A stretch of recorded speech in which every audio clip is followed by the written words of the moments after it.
The last thing I remember was the sound of a heart monitor flatlining. But it wasn't someone else's heart, it was mine. The sterile scent of the ER faded into nothingness, like someone dimming the lights in my mind. I was gone. No pulse, no breath. Just silence. I was technically dead for 45 minutes.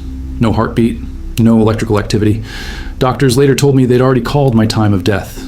The emergency team had done everything by the book. Chest compressions, epinephrine, defibrillator. Again and again. But I didn't come back. They stopped. And then something happened. A nurse, refusing to give up, pressed down one more time. More out of defiance than hope. My heart monitor flickered. Once, then again. Against every known medical expectation, I had a pulse. Weak, thready, but unmistakably alive. I didn't wake up immediately. But when I did, I remembered things I shouldn't have. Conversations that happened while I was dead. Details from inside the room and somehow even from outside it. My family said my first words after regaining consciousness were chilling. "Don't cry, Mom. I saw you praying in the hallway." This isn't just a story about a miracle. It's about science, determination, and something far stranger. Because when your heart stops for that long, you're not supposed to come back whole. And yet, here I am, telling you what it felt like to return from the void. Clinically, death is defined by the absence of a heartbeat and brain activity. When those stop, the clock starts ticking. Brain cells begin to die after just 4 to 6 minutes without oxygen. Beyond 10 minutes, irreversible damage is the rule, not the exception. That's what makes my case so baffling to the medical world. I was without a pulse for 45 minutes. The doctors performed continuous CPR, exhausting every protocol, following advanced cardiac life support to the letter. And yet, I came back. No brain damage, no speech slurring, no motor deficits. Just me, alive, aware, and questioning everything. My name is Jason Marlowe. I'm 32. I work as a high school chemistry teacher in Denver, Colorado. I've always believed in science, reproducible results, peer-reviewed data, logic. But the day my heart stopped, something happened that science still struggles to explain. The incident occurred on a perfectly normal Tuesday. No warning signs. No family history of cardiac issues. One moment I was explaining the periodic table to a class of teenagers. The next, I was on the floor, gasping for air. My heart betraying me with every skipped beat. My students called for help. That call may have saved my life. Or maybe it was something else entirely. This story isn't just mine. It belongs to the paramedics who didn't give up, the ER nurse who defied the odds, and the mother who whispered prayers when no one else believed I could hear. You're about to witness a medical mystery unfold, one that changed my life forever. It started as a flutter, just a strange sensation in my chest while I was writing on the whiteboard.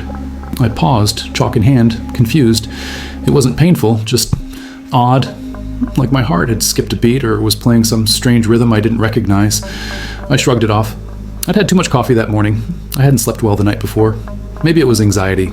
Teaching teenagers about molar mass isn't exactly thrilling, but stress had been mounting. Deadlines, parent meetings, and grading piles that never seemed to shrink. The flutter returned, this time harder. I grabbed the edge of my desk as a wave of lightheadedness swept over me. The classroom noise blurred into a distant hum, like someone had pressed a mute button on life. I caught a glimpse of my student Emma's face, wide-eyed, panicked, before my knees gave out. The students called for help. Someone ran to the nurse's office. Another dialed 911. Meanwhile, I lay on the classroom floor fully conscious, but terrified. My chest felt tight, not with sharp pain, but with pressure. Heavy, as if something large and invisible sat directly over my heart, daring it to beat again.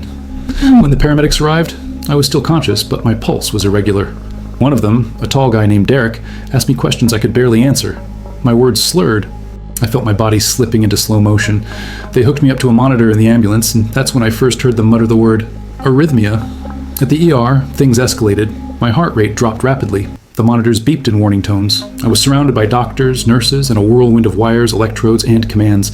Someone shouted for atropine. Someone else started compressions. The lights above me blurred as I blinked, and then went black. I later learned my initial diagnosis was ventricular fibrillation. My heart was spasming instead of pumping blood effectively. It's one of the most dangerous rhythms a heart can fall into. Without immediate defibrillation, it's usually fatal. I was clinically dead within minutes of arriving at the hospital. What makes this story unusual isn't just that I coded, it's how long I stayed coded. Usually, after 20 minutes of unsuccessful resuscitation, medical teams call time of death. But my ER team didn't. They continued CPR for over 40 minutes. That's not standard, that's exceptional. And during those minutes, those impossible, irreversible minutes, my body was limp, non-responsive. But somewhere in the haze, I felt a presence. I couldn't see, I couldn't speak, but I was aware. I knew I was dying. And yet, oddly, I wasn't afraid. There was peace, warmth, not a tunnel or a light, just stillness. And then distant voices. When I finally woke up, 2 days had passed. I was in the ICU, hooked up to machines I couldn't name. My mother's hand was wrapped around mine. My chest ached, my throat burned, but I was alive. And no one in the room, including me, understood how that was even possible. My return to consciousness wasn't smooth. While the headlines might one day say, "Man wakes up after 45 minutes dead," the reality was far messier. My body was fragile. My lungs didn't remember how to breathe on their own. I had tubes down my throat, sensors on my head, and nurses whispering coded phrases like neurological watch and possible anoxic injury. The medical team was cautiously optimistic. I had a pulse, yes, but they didn't know what version of me had returned. A doctor named Dr. Levine explained to my family that prolonged cardiac arrest often led to hypoxic brain damage. If I woke up at all, they warned, I might never speak again, I might not recognize anyone, I might not even open my eyes. But I did open them, slowly, like peeling back the edge of a fogged-up mirror. I couldn't speak for the first 24 hours, but I could squeeze hands, nod, cry. My mother never left my side. Every time she thought I was asleep, I heard her whisper prayers through trembling lips. One night, I even heard her beg, "Please, don't take him back." On day 3, the complications began. My kidneys started to fail. The prolonged time without oxygen had triggered a cascade of organ stress. My liver enzymes spiked. My legs began to swell from fluid retention. I developed a fever that refused to break. I was no longer dying from a heart attack. I was fighting to stay alive from its aftermath. Doctors initiated dialysis. They pumped antibiotics into my veins like clockwork. My immune system was in chaos, reacting violently to every small change. One night, I woke up gasping, not from pain, but from the terror of not knowing where I was. I ripped at the IV lines until the nurse rushed in to restrain me gently, tears in her eyes. Despite all of it, I could still think clearly. I remember each beep of the machines, the cool touch of alcohol swabs, the way my sister's perfume lingered after each visit. But I also remember the silence in my body, the kind of silence that comes only after your own heartbeat betrays you. Every new symptom felt like a betrayal I hadn't earned. The doctors began daily neurological tests. Simple commands: squeeze my fingers, follow my pen, do you know your name? And slowly, day by day, I passed each one. But the physical toll was obvious. I'd lost over 20 pounds. My muscles had withered. My voice was gravel and air. Then came the hallucinations. Whether from medication or lack of sleep, I'm not sure. I saw lights pulsing in corners of the room that didn't exist. I heard my father's voice, even though he had passed away 5 years ago. Once I thought I was sinking into the hospital bed, as if the mattress were swallowing me whole. No one warned me that surviving death came with such madness. Through it all, the staff treated me not like a patient, but like a miracle in progress. Some called me the comeback kid. Others asked if I remembered anything from the other side. A nurse named Joy held my hand once and whispered, "You're not supposed to be here, Jason, but I'm so glad you are." The worst was behind me, or so we thought. But I knew, deep inside, that I was forever changed. My body had returned from a battlefield most people never see, and although I had survived, I had yet to understand what exactly I'd brought back with me. A week after I returned from the brink, I asked the question everyone else had been avoiding. Why am I still here? My mother looked at the floor. Dr. Levine hesitated. "We don't fully understand it," he said finally. "Your case isn't just rare. It challenges what we thought was medically possible." That's when they introduced me to Dr. Maya Kessler, a neurologist and researcher from the university hospital nearby. She'd been brought in specifically because of my case. Her interest wasn't just clinical, it was personal. Years ago, her own father had died from sudden cardiac arrest. He hadn't come back. I saw something shift in her eyes when she looked at me, a mix of awe and unfinished grief. Dr. Kessler ran advanced neurological tests, EEGs, MRIs, blood oxygenation scans. Her team studied every inch of my brain function, comparing it to patients with anoxic injuries, but my results didn't match. "It's like your neurons paused instead of died," she told me one afternoon. "We've never seen this pattern of preservation before." The breakthrough came when they reviewed the exact timeline of my CPR. One of the nurses had documented a subtle shift in body temperature.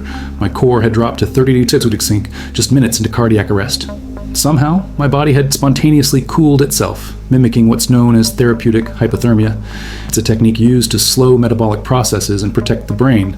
But I hadn't been intentionally cooled. That unintentional hypothermia might have been the reason I survived without permanent damage. "It's like your body protected you without instruction, Doctor," Kessler said. "Your cells bought you time." And while science could begin to explain how I came back, no one could explain why. During one of our sessions, I finally told her what I remembered from the void, the warmth, the peace, the voices I wasn't supposed to hear. She didn't scoff. She didn't rationalize. She just nodded and said, "You're not the first patient who's come back with that story, but you're the only one who can describe it this clearly." Well, that conversation sparked a shift in my recovery. Instead of simply surviving, I wanted to understand. I began reading articles, medical journals, case reports about near-death experiences and prolonged cardiac arrest.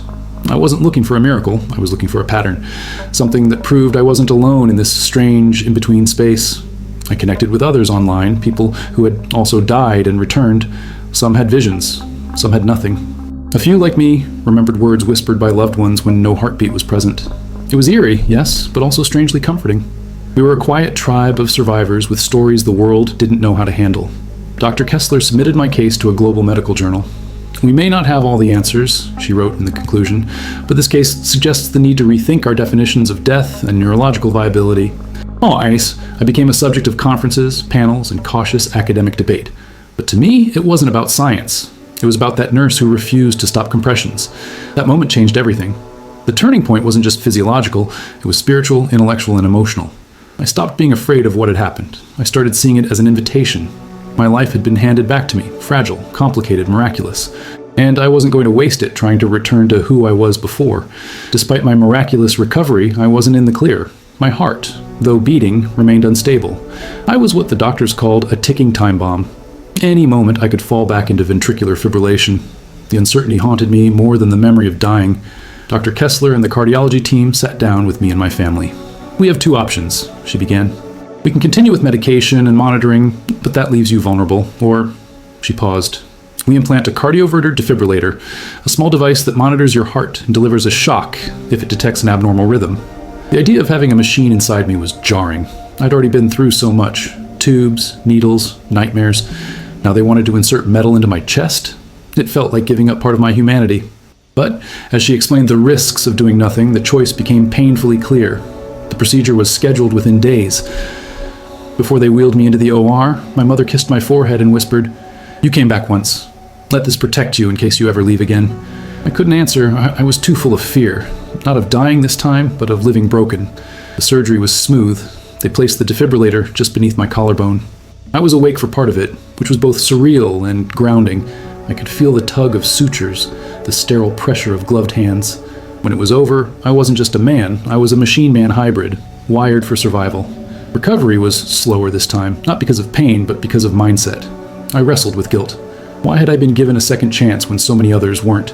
I watched patients down the hall get bad news, decline, and vanish. I wasn't stronger than them. I wasn't more deserving. So why me? Therapy helped. Dr. Kessler referred me to a trauma counselor, someone who specialized in post-resuscitation depression. Yes, that's a thing. Turns out, coming back from the dead can be mentally destabilizing.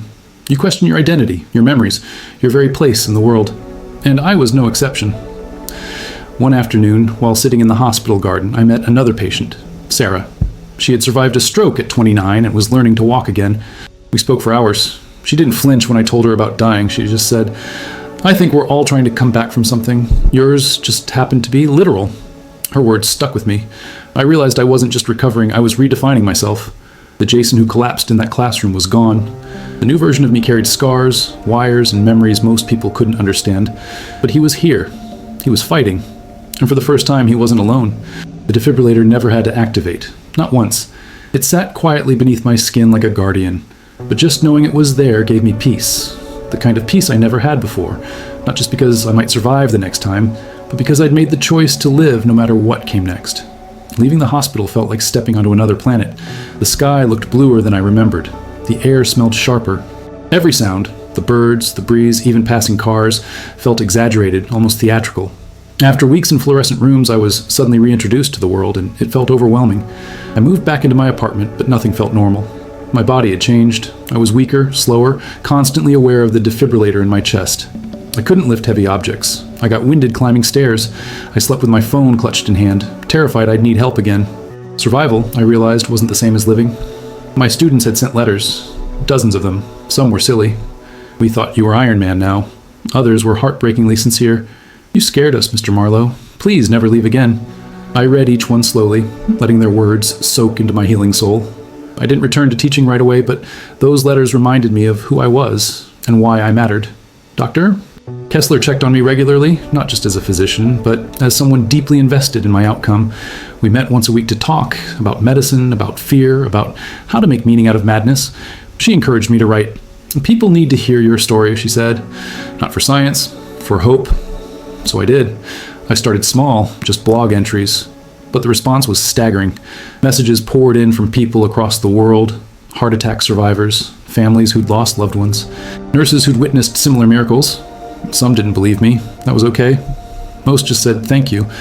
And those 2 words carried more healing than any drug. Over time, I rebuilt my life, not as a copy of what it had been, but as something entirely new. I learned to meditate. I started volunteering at a local rehab center, speaking with patients in recovery. I took long walks at sunrise.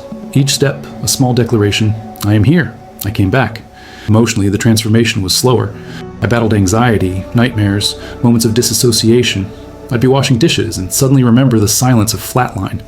But therapy helped, and so did honesty. Being able to say to someone, yes, I died, but that's not the most important thing that happened to me. My relationships changed too. I grew closer to my mother, my sister. I reconnected with an old friend I hadn't spoken to in years. She had lost her brother to cardiac arrest, and hearing my story gave her unexpected comfort. Maybe he felt that same peace, she said. Maybe he wasn't afraid either. A year after my heart stopped, I gave a speech at a medical conference. I stood at the podium, hands slightly trembling, looking out at a room full of doctors in lab coats and skeptical expressions. I don't have the answers, I began, but I am one of your questions. And I'm standing here, alive, because someone refused to stop trying. Recovery isn't a destination, it's a direction. I didn't just get back what I lost. I gained something else: clarity, gratitude, purpose. I used to teach chemistry. Now I teach something different, something unquantifiable.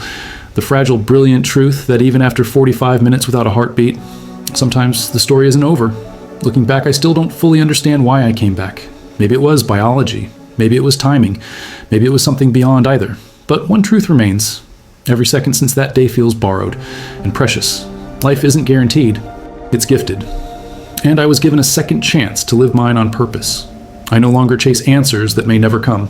Instead, I focus on what I can control, how I show up, how I listen, how I give. I speak at hospitals now. I tell my story to remind doctors and nurses that every chest compression matters, that hope sometimes wears scrubs, and that miracles don't always look like lightning. They sometimes arrive in silence after 45 minutes of stillness. If you've ever felt lost, forgotten, or broken, know this. The line between the end and a new beginning is thinner than you think. And sometimes, just sometimes, the heart finds a way back. I'm living proof. Thank you for walking through my story. And if you want to hear another incredible journey, don't miss our next episode. It might just change the way you see life and death.